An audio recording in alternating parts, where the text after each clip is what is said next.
सज्जन माय बापू, आज मौजा पुण्य पावन पवित्र भूमी हुंडा या नगरीमध्ये, या गावाला पुण्य पावन आणि पवित्र का म्हणावं, तर याच्या मागे फार मोठी पार्श्वभूमी आहे. गोदावरीच्या पवित्र खोऱ्यामध्ये वसलेली ही पवित्र भूमी, शास्त्र सांगते वाराणसी एक मास, गोदा तटी एक दिवस. काशीला एक महिना राहिलेलं पुण्य गोदावरीच्या काठेला एक दिवस राहिलं. गोदावरीच्या काठेला नाही तर असंख्य साधू संतांच्या विचाराने प्रेरित झालेली ही हुंडा भूमी, त्यामध्ये भजन क्षेत्रामध्ये अग्रेसर असलेलं हे आपलं पवित्र गाव, ज्या गावाची ख्याती महाराष्ट्र राज्य तेलंगणा पर्यंत आपल्या येथील सर्वच भजनी मंडळांनी पोहोचवलेली आहे. सूर्यवंशी या आईच्या जाण्याला आज 13 दिवस पूर्ण होतात. नामस्मरणाचा अन्नदानाचं भव्य दिव्य असा कार्यक्रम त्या माऊलीच्या पश्चात कुटुंबियांनी घेतलेला आहे. खरं पाहता त्या आईची कुसच पवित्र म्हणावं लागल की ज्या माईच्या पोटी 4 रत्न जन्माला आले. आज आपल्या देशाची अशी परिस्थिती आहे की काही घरात म्हाताऱ्या माणसाला भाकरी जिवंतपणी देत नाहीत, पण आई वडिलांची जिवंतपणी सेवा करून आई वडील गेल्याच्या नंतर सुद्धा त्यांच्या स्मरणात त्यांच्या जीवाचा उद्धार व्हावा म्हणून अन्नदानाचं नामस्मरणाचं कार्यक्रमाचं नियोजन त्यांचे चिरंजीव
स्तुती करताना कवीश्वर म्हणतात, जय जय सद्गुरु महामेरू. भगवंताला तर कुठली उपमा असहाय्य आहे, उपमा शोभत नाही, परंतु शब्दानं वर्णन करताना कुठली तरी उपमा देऊन बोलावं लागतं. ज्याप्रमाणे कुठल्याही परिस्थितीमध्ये न चळणारा न ढळणारा एखाद्या पर्वतासारखा आधार देणारा खंबीर धीर गंभीर गुणगंभीर भगवान परमात्मा देवा तू कसा आहेस, तर तुझं काय वर्णन करावं. पुढे म्हणतात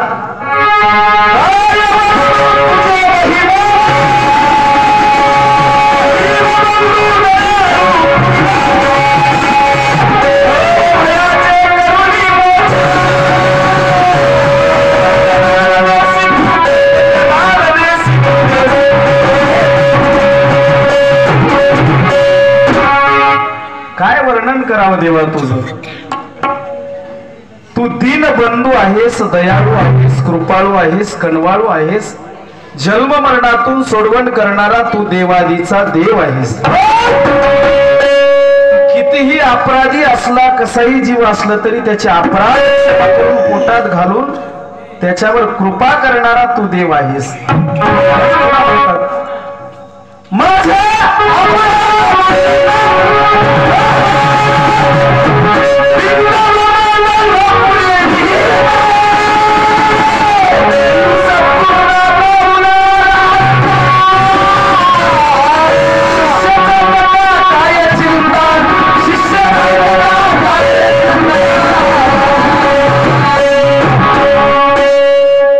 तुझी जर कृपा असेल तर देवा आम्हाला कुठलीही चिंता करण्याची गरज नाही, निर्विघ्नपणे आमचं कार्य पार पडते असा तू देवादी देव आहेस.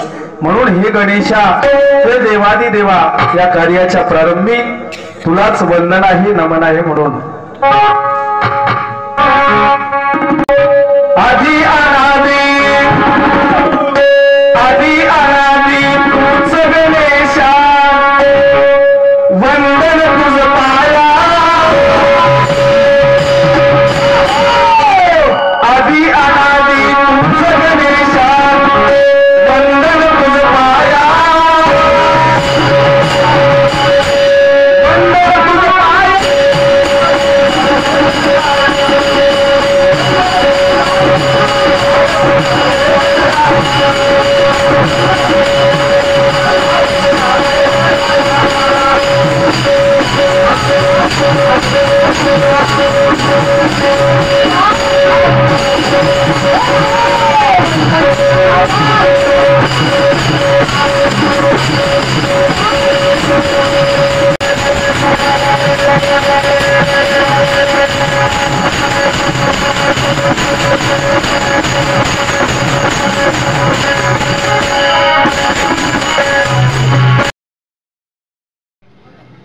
विषय कोणाला समजला असेल तर आम्हाला थोडं सांगा.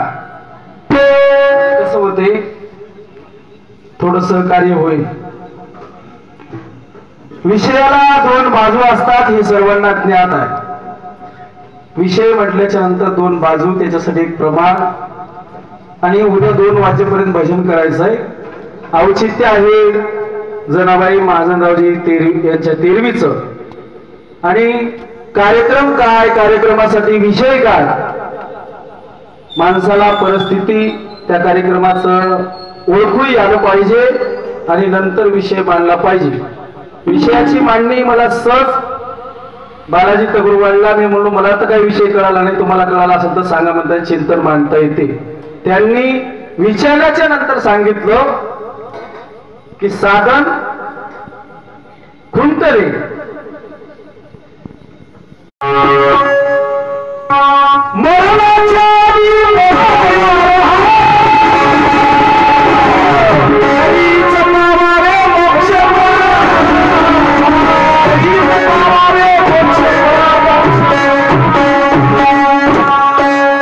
किंवा त्याच्या पुढे जाऊन बघायचं असेल तर कर्मांगी कर्म विरले,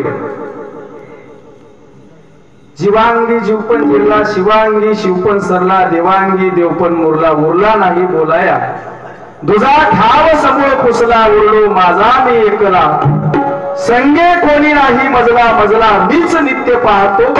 हे म्हणणं म्हणजे काय होतं, साधन खुंटणे आणि बंधन तुटले. बंधन तुटले खोट्याला कधी कधी आपलं आपणच अडकून बसते टंगडे. बरं, हे बंधनाचे प्रकारात स्वकृत बंधन, अंधकृत बंधन, बंधन दुसऱ्यानं बांधलेलं बंधन होय काय, आपलं आपण घालून घेतलेलं बंधन होय. कोणतं बंधन तोडायचं आहे, त्याच्यासाठी कोणतं साधन मोडायचं आहे, खुंटायचं आहे, तुमच्या मनाला जे काय आहे ते असू द्या. त्याचं जरा सविस्तर मांडणी करा. स्पष्ट तुमचं बोलणं मला ऐकू येणार नाही. आता बसलेल्या माणसाला ऐकू आलं असेल, पण त्याची आपण विषयाचा पूर्ण शोध घेऊन उद्या 2 वाजेपर्यंत टाइम आहे आपल्याला. विषयावरच चिंतन होईल. एकही शब्द कुठल्याच संप्रदायाला, ग्रंथाला आणि संताला उपेक्षित होणार नाही किंवा कुठल्याच संप्रदायाची कुठलीच माझ्याकडून एखादी चिकलपेट होणार नाही. साधू